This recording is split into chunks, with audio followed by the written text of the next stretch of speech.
I understand that the growth fund and the income fund are not under Anchorage custody. What's the difference between the two? Still insured? Yeah, they're still insured. So we are actually migrating some of those over to Zodia for a couple different reasons. One, SEFU. So if you read the investor documents, they talk about institutional custody at SEFU, Anchorage, or Zodia. And they're migrating them to Zodia so that we can get a full line of margin against them. Right now we get 80% at SEFU, and we would like to get the full 100%. And I like Zodia's custody better, like they use Ripple custody. So I think they've effectively moved those over there as far as I know. And if Anchorage could support off-exchange settlement and a lot of the stuff that we want to do, then we would just leave them there. And they're working on that diligently, but it's a slow process. You do have the insurance. You got Zodia's insurance, which is really good. So yes, is the answer. They're still insured. They're in institutional custody. They're segregated. It's our account. And then it gets reflected out of there onto the exchange where it's margined.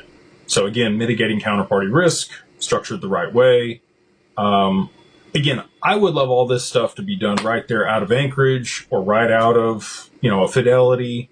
Fidelity and a lot of these large institutions are hiring people specifically to build this stuff out and make sure that they have these capabilities.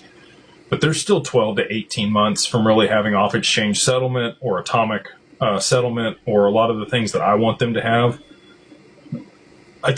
There's a really specific way that I want this done. We got this stuff to market in an imperfect way. Right? We just kind of worked with what we had. We're the trailblazers. I feel like a lot of the time we're chopping through the Amazon forest with a machete, cutting the path for everybody else, blazing the trail. And, sometimes you do the best with what you have. And we've disclosed all those things. So again, if you're an investor, all of that is in the PPM subscription agreement, all the stuff that we've had drafted with Colm Allen and their legal counsel.